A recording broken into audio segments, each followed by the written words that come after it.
Good morning, student. Today we will read about chapter number 6, Weathering the Storm in Irsama. This chapter is written by Harsh Mandar. This is very interesting story of a place in Odisha. Once upon a young child whose name was Prashant went to Block town after died of his mother, and he remained bereaved about 8 years. He wanted to go there and found that there was a cyclone, and after coming the cyclone, Prashant got stuck in that storm. What will happen, we will see in this video. I have told you that Prashant got out from that storm and met his family. Quickly word spread, his extended family gathered round him and hugged him tight and really. Prashant anxiously scanned the motley battered group, his brother, his sister, his uncle, his aunt, and all seems to be there. I have told you, मैंने आपको बताया था कि प्रशांत किस तरह से block level के एक शहर में घूमने के लिए गया था, वहीं पर ये तूफ़ान में फंस गया था।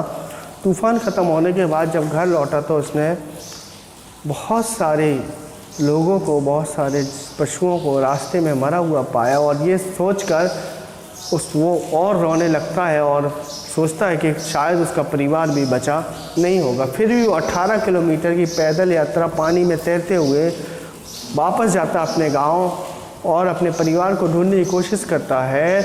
तो उसका परिवार एक शेल्टर होम में जो है उसे मिल जाता है, और सब लोग जो है उसे घेर लेते हैं और उसको गले लगाने लगते हैं। आगे क्या होता है देखते हैं इस वीडियो में। Let's start.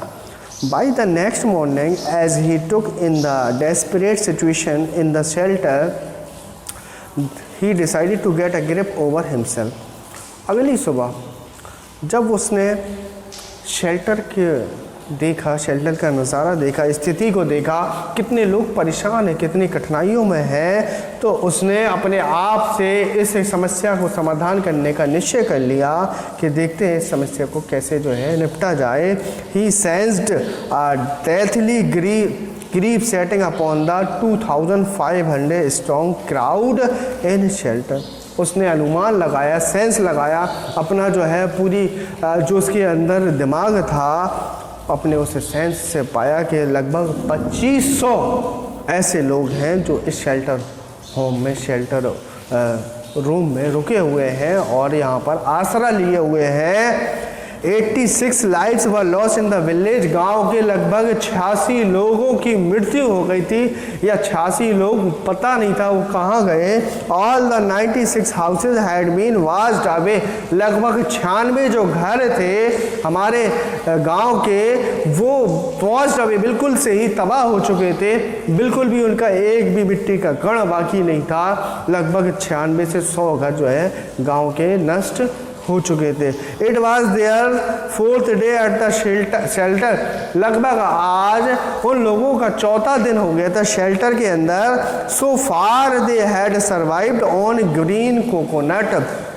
तो दूर तक उन्हें केवल एक ही चीज़ का सहारा था, वो था ग्रीन कोकोनट, वो जो पेड़ दूर से दिखाई दे रहे थे कोकोनट के। But there were too few to go around such a tumult of people. लेकिन उन कोकोनट पे, उन जगहों पर सिर्फ थोड़े से ही लोग गैदर हो सकते थे, इकट्ठे हो सकते थे। Prashant, all of 19 years, decided to step in as leader of his village. Prashant ने कुछ लोगों को, अपने उम्र के लोगों को इकट्ठा किया ताकि वो जो है इस गांव को लीड कर सके। और जो कठिनाई है, जो विपत्ति आ चुकी है, जो प्राकृतिक घटना घट गई है, इससे कैसे निपटा जाए, उसको पार पाने के लिए लोगों ने अपना एक ग्रुप बनाया, इफ नो वन एल्स डिज।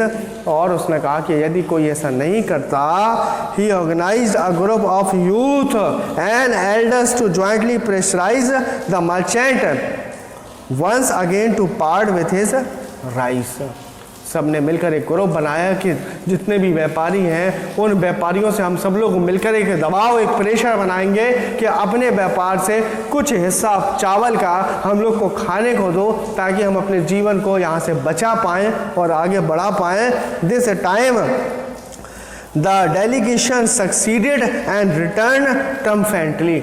इस बार जब ये लोग गए बात करने के लिए व्यापारियों से और बड़े लोगों से, तो बिना जीत के वापस नहीं आए। जीत प्राप्त करके, विजय प्राप्त करके ये लोग आए, यानी इनकी बात को लोगों ने मान लिया।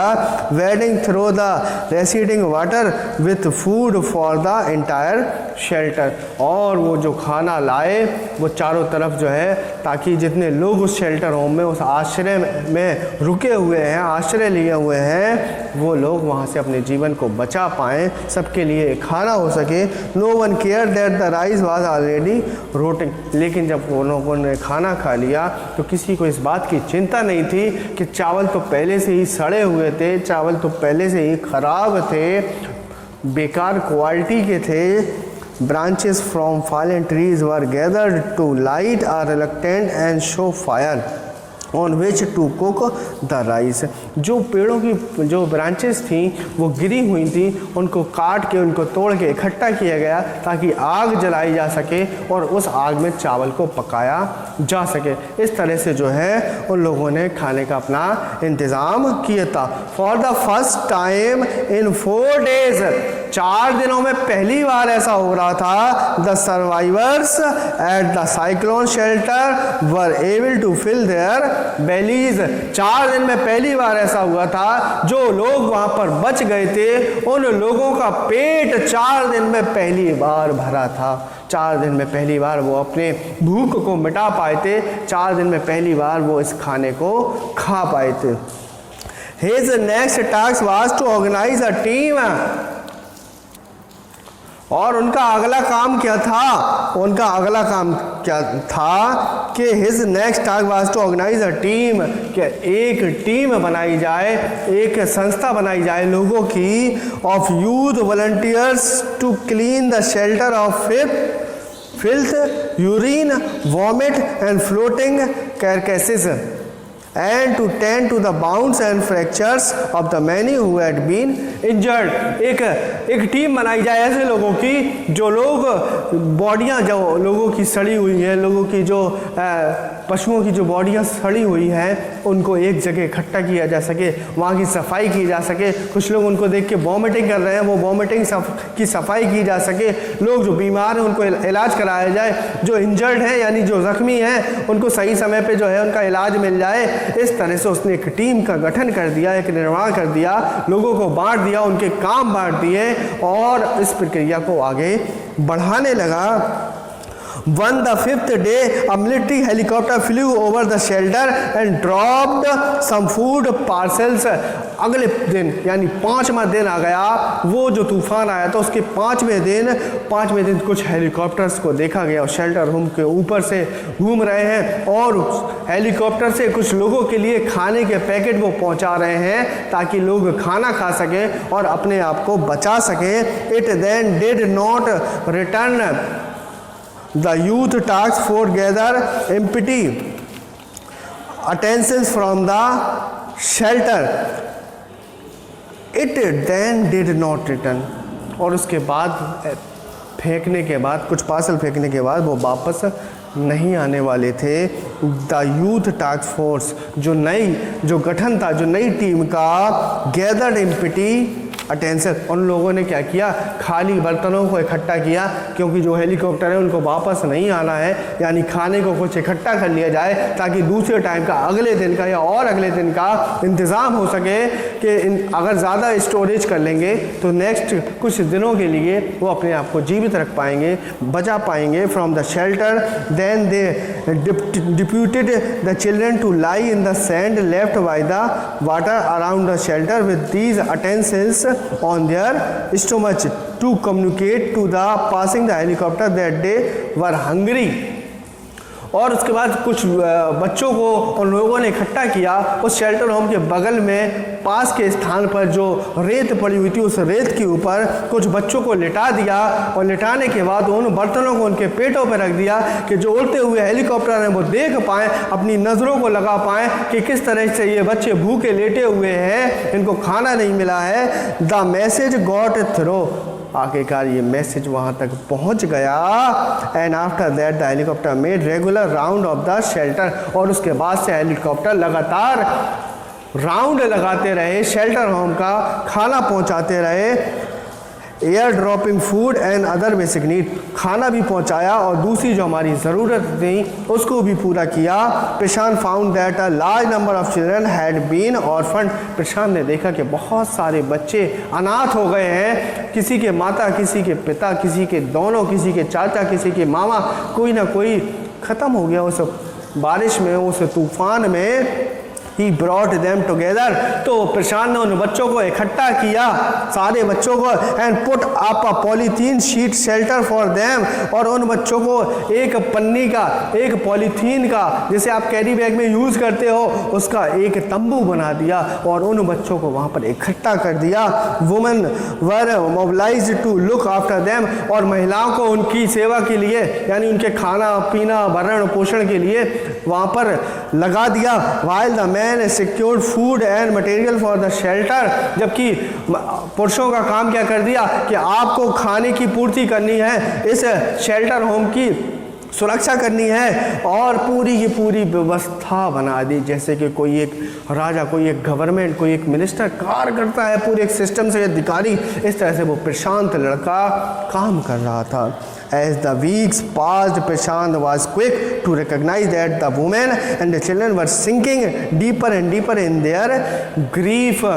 जैसे हफ्ते गुजरते गए, बहुत दिन गुजरते गए, प्रशांत ये महसूस करने लगा बहुत सारे लोग, बहुत सारी महिलाएं, बहुत सारे बच्चे दुख की वजह से बहुत ज़्यादा चीख रहे हैं, चिल्ला रहे हैं, उनको दुख अपने परिवार का, भूख का, पैसे का, अपने बिजनेस का कुछ भी बाकी नहीं रहा। He persuaded the women to start working in the food for work program started by an NGO, and for the children he organized sport event। देखा कि कुछ लोग दुख में हैं या टेंशन में, परेशानी में, तो उसने महिलाओं से कहा जो NGOs होती हैं, नॉन गवर्नमेंट ऑर्गेनाइजेशन जो होती हैं, उनमें काम करिए, कुछ पैसा कमाइए, और बच्चों के लिए स्पोर्ट इवेंट का वहाँ पर आयोजन कराया ताकि जो है बच्चे जो अपने आप को उसमें बिजी रख पाएँ और अपने दुख को भूल पाएँ।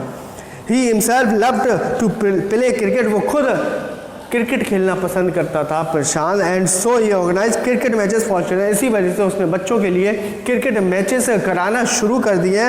प्रशांत इंगेज विद अदर वॉलंटियर्स, दूसरे लोगों के साथ अपने आप को इंगेज रखा in helping the widows and children to pick up the broken pieces of their life, ताकि वो अपनी ज़िंदगी के टूटे हुए टुकड़ों को इकट्ठा कर सके, अपने जीवन को खुशहाल बना सके, अपने माइंड को स्थापित कर सके, अपने आप को जो है बांध सके, उस दुख से निपटारा कर सके। इस तरह से प्रशांत ने उन सबको इकट्ठा किया, उनके जीवन को बदलाव में बदलने की कोशिश की।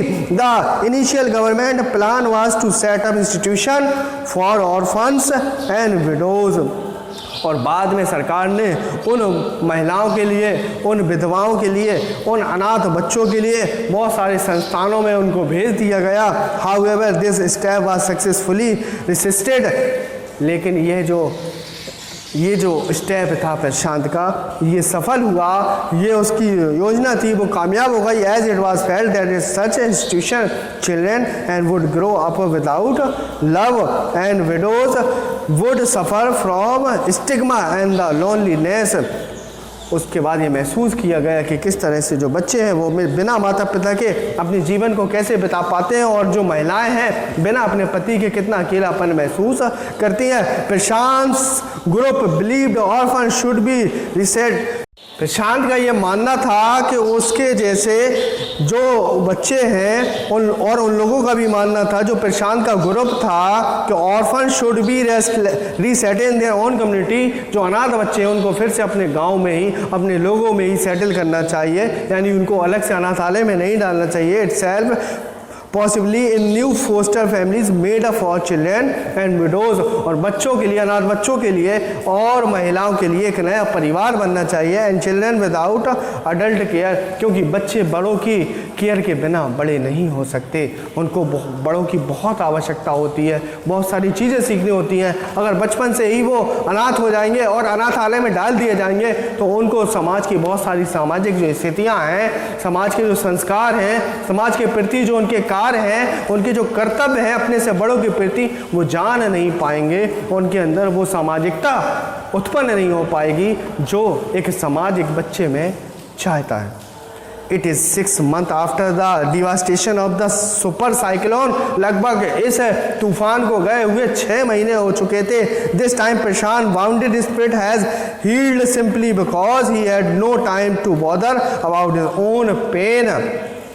अब 6 महीने गुजर गए, लेकिन प्रशांत जो है अब दूसरे प्रकार की एक उसके अंदर आत्मा आ गई। अब वो जख्मी नहीं रहा, अब वो अपने पेन के बारे में, अपने दर्द के बारे में सोचने के बारे में उसके पास समय नहीं था, क्योंकि वो दूसरों की हेल्प करने लगा था, दूसरों के दर्द को अपना दर्द समझने लगा था। हिज हैंडसम यूथफुल फेस, उसका चमकदार मासूम सा भोला चेहरा is what the widows and orphaned children of his village seek out most in their darkness hour of grief। उन बच्चों की वजह से, उन अनाथ बच्चों की वजह से, उस महिलाओं की वजह से जो अपने पतियों को खो देती थी और विधवा हो जाती थी, उनकी वजह से वो मासूम सा, सुंदर सा, खूबसूरत सा चेहरा दुखी हो जाया करता था। That's end of the chapter। I hope you like the video most because this story is very relevant to some student। I hope you like the video। Thank you।